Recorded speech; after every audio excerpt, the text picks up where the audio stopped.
The console wars is back, and the battle is changing. And the only question is, are you willing to embrace it?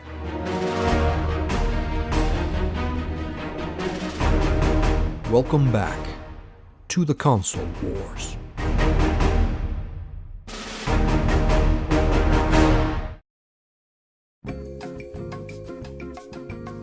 Times have definitely changed. Before we can proceed in the heated battle, Babar, Dumbo, and Timothy Oliphant here demand to be addressed. Elephant number 1. You're probably wondering about the long delay between episodes. What can I say? Day job, parenthood, you know how it goes. Life just gets in the way.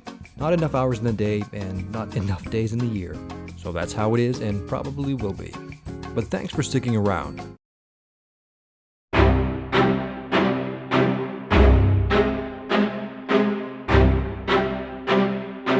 The console generation has reached maturity, and for some it seems, we are reaching the end of the line.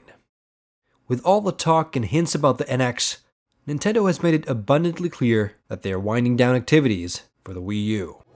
And the most annoying part is that the Wii U featured a great ensemble collection of superb first-party games that I'd argue are superior compared to what the original Wii had to offer.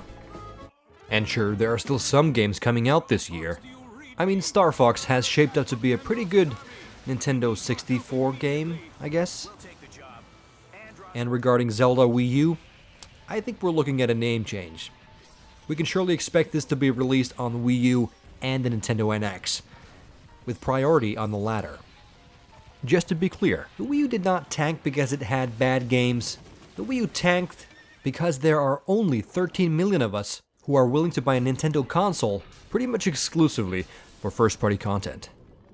I think at some point Nintendo is going to have to wake up and realize what made the NES and Super NES so successful back in the day. It's not because they were the best hardware, it's because they had amazing third-party support.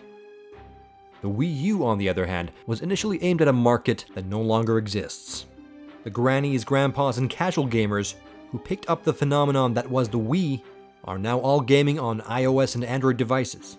That casual market is completely lost, and the masses that bought the Wii have absolutely 0% chance of ever buying a dedicated game system ever again.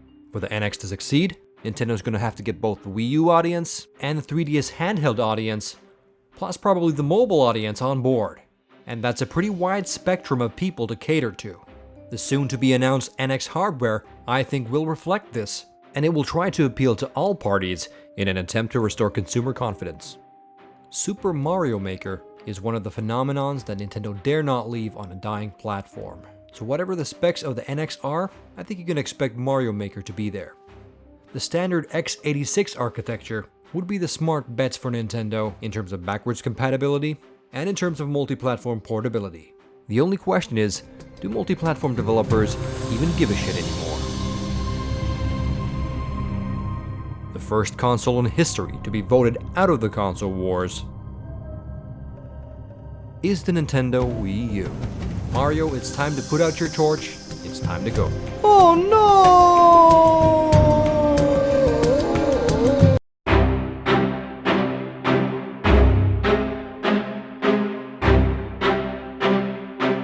This particular chart is quite self-explanatory. While the sales of the Xbox One are by no means bad, they're actually in line with what the Xbox 360 had back in the day. But the PS4 sales are hands down phenomenal. Dominating.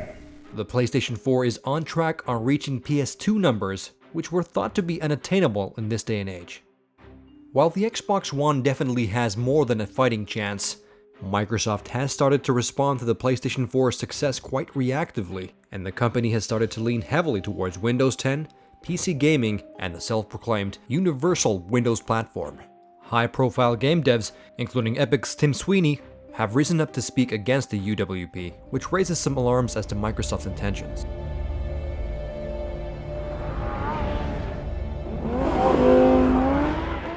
Exclusive games have always been a selling point of consoles. And once Xbox exclusives including Forza, Gears of War 4, and Scalebound maybe heading over to the PC according to Microsoft. I was personally very much looking forward to playing Quantum Break on the Xbox One, but now that it's no longer even a timed exclusive for the Xbox, I think I will be playing this game on my beefy gaming rig. If that is, Microsoft and Remedy Entertainment managed to get the game running properly on Windows 10. Microsoft has also been cleaning house by shutting down some major first-party studios. It's most likely due to the shift in strategy, but I find myself yearning for the heydays when the devs under Microsoft Studios put out some of the absolutely best games in the business. Epic Games, Bungie, Lionhead, Rare, Mistwalker. Sure, some of the studios are still around, but they're mere shadows of their former selves. Luckily, there are some new, very interesting IPs on the horizon, but there have been hints from Microsoft that these will also appear on the PC and in the Windows 10 store. And these recent shifts in strategy are really raising some concerns as to why even own an Xbox One. And as of late, I think even Microsoft seems to be having a hard time explaining it. It's clear that Microsoft wants you to own a Surface tablet, even a Windows 10 PC and a Windows Phone. And they want to achieve this by diverting some of that Xbox magic and brand value, and of course Xbox resources, into the bigger Windows 10 ecosystem. Sony, it seems, has gone the exact opposite route. The company has recently disassociated PlayStation from all the other product areas, so the PlayStation brand and revenue are not affected by product areas that aren't doing so well. But you be the judge. Are you as an Xbox gamer benefiting from Xbox being associated with Windows 10? And if I recall correctly, and I do, Xbox seemed to be doing quite well without the association to Windows. And the funny part is that the launch of the Xbox One was delayed in many countries, including my own, because the new Windows-based OS was not ready. And don't get me wrong, I actually love Windows 10 on my PC, and I enjoy Windows Phone, but you have to admit that it's been a hindrance to the Xbox One.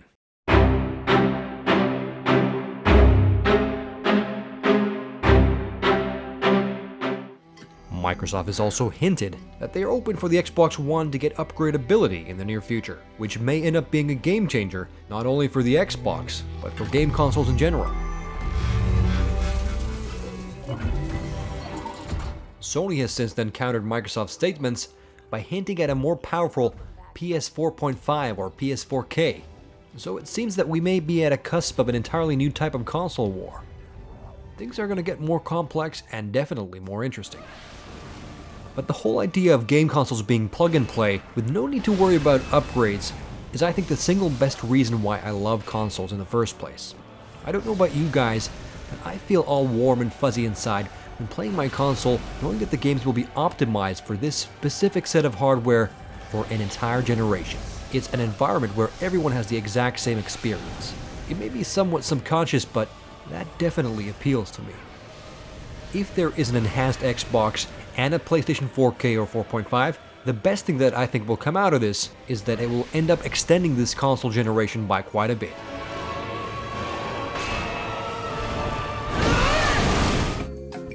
Sure, there have been attempts at upgrading consoles mid-generation before. Sega attempted it twice with the Genesis, and Nintendo has done it, and is actually doing it still with the 3DS, but none of these can be touted as success stories, so there are definite risks involved. This episode was originally intended to compare the UIs of the Xbox One and PS4 consoles, but when getting down to the actual comparing, I came to the realization that 99% of the features are just graphical and layout changes from the previous generation, which led me to the question, do we even need a PS5 and Xbox 2 if enhanced versions of the consoles are released? Or will this serve as an opportunity for a shift in strategy for Sony and Microsoft? Both systems now support an architecture that pretty much make them backwards compatible out of the box, and the OS can be easily upgraded in both systems. So instead of buying a PlayStation 5 or an Xbox 2, you simply buy a PlayStation or an Xbox, which are refreshed with upgraded GPUs and CPUs every 3 or 4 years, for example. But the problem will at some point arise when games simply won't be able to run on the original systems. But this kind of approach could extend the console generation in a way that keeps the console hardware relevant against the fast iterating mobile and PC hardware space. If the Xbox One does get upgradability, the question is, Can it survive as a cheap PC? And does it even need to if there are no exclusives? Phil Spencer, however, has made it clear that there will not be an Xbox 1.5, but I'm guessing that cutting the console lifecycle short for the Xbox One and perhaps rebranding the Xbox is still a viable option. So why does Sony need an upgraded console? Well, people seem to forget that the PS4 does not have 4K HDR video support, because the UHD Blu-ray and high dynamic range video standards were not finalized when the PS4 launched. Sony still wants to sell TVs, and it probably wants to position the PS4 as an ultra-high definition Blu-ray player. And the only way it can do that is to launch a new version of the PlayStation 4 with added support for HDMI 2.0A, which enables 4K HDR video. So I can pretty much guarantee that that at least is going to be one of the key features of an upgraded PlayStation. If Sony adds a newer, more powerful APU into the PS4K, they will of course risk splitting their user base and make especially the most recent buyers regret their investment. Sony also needs to draw a clear line between the two consoles, so the PS4K will probably be priced higher than the regular budget PS4. Whether Sony upgrades the APU, 4K resolution for AAA games at this price point is still out of reach. 4K demands pretty much quadruple the processing power, and the math just doesn't add up. 4K upscaling, however, is likely. But the fact is that the adoption of 4K televisions in homes is still extremely marginal. So I think the console manufacturers, at least at this stage, have very little to gain with 4K gaming. But who needs 4K when games can look this good at 1080p? Valiant effort. Let's go check out that tower. I'll come with. For all these reasons, I think it's highly unlikely that we'll see a $400 console driving AAA games at a 4K resolution at least anytime soon. That being said, it would be an optimal time to upgrade the GPU in the consoles, because there is another very demanding variable in the mix, namely VR.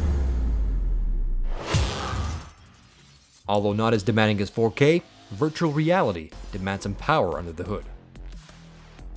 The PlayStation VR at $400 will play a pivotal role in the adoption of VR in general, and with the high install base of the PS4, Sony may soon find itself in a position where it can pretty much own the VR market in 2016. Sony's strong position also gives them the opportunity to take risks, so if they were to launch an enhanced PlayStation mid-generation, this, I think, would be the time. Even though the Oculus Rift is equipped with the Xbox One controller, the minimum spec requirements for the Rift suggest that the Xbox One hardware is pretty much out of the equation. So I'm guessing one of the reasons why Microsoft is considering an Xbox One upgrade, besides to be able to run games at 1080p, is to potentially enable VR down the line in the form of the Oculus Rift. The PSVR seems to be selling like hotcakes, so in terms of future prospects, the PlayStation 4's outlook is quite solid indeed. If the software is there, and virtual reality ends up not being a fad, the PSVR has definite potential on becoming a system seller for the PS4 as well. I really can't find any such equivalent for the Xbox, so the more I think about it, an upgrade that enables the Oculus probably wouldn't be such a bad idea. Go beyond the screen. But what about the HoloLens, you ask? Well, while the technology is cool and interesting, the applications for gaming are debatable, as is the field of view, and the dev kit pricing suggests that a consumer model is pretty far away still. Definitely lots of future potential, but for the Xbox One, it's probably not going to be of much aid. I have an idea for the fuel tank. Time is going to end. You have to trust me. Or what? While I would not go out as far as to say that things are looking a bit catastrophic for the Xbox One, but it's not looking too terrific either. Microsoft, however, has the resources to turn things around. Coming into this console generation, Microsoft made a lot of bets that didn't pay off, and these mistakes ended up costing them a lot of loyal Xbots who moved over to the PS4, and this ultimately cost them the Call of Duty partnerships and various other exclusivity deals. During the previous generation, Sony did similar mistakes. They priced themselves way too high with the PS3, and they also made mistakes in the hardware department by making it too complex. The PS3's infamous tagline was, "It only does everything," and gamers, they just wanted to play games. Sony managed to turn things around by focusing on the essentials, namely gaming. You would think that Microsoft could have learned from Sony's mistakes, but apparently learning from your own mistakes is proving more concrete. Is this the end of the console wars? If you ask me, most certainly not. The battle of the console wars continues, and the future is unwritten. Microsoft definitely has the resources to turn things around, but the communication from Microsoft is currently so vague and so ambiguous that it's hard to tell if they themselves know what the future holds for the Xbox. But it's quite clear that PlayStation will continue to press hard, with laser focus on delivering great content and more exclusive games. Only time will tell how this plays out, but as it stands, Microsoft is in a position, I think, where they need to make a choice. Either truly believe and commit to the Xbox, or diminish its value and achievements by forcing it to become a part of an ecosystem that nobody really asked for, and least of all gamers care about. And I can tell you that there are enough gaming platforms on the PC, so I really don't need a closed marketplace for games. Gaming is why Xbox was once great, not this, and certainly not this. It's time to make Xbox great again. So this episode got a bit derailed from my original plan, but this bunch of elephants just needed to be addressed before we proceed. The console war is changing, and this series will evolve with it. No points are awarded in this round, but I will be continuing the next episode with a more traditional approach, by comparing the current state of PSN versus Xbox Live. Follow me on Twitter. I'm happy to answer any questions that you may have. Stay tuned for the next installment of the Console Wars.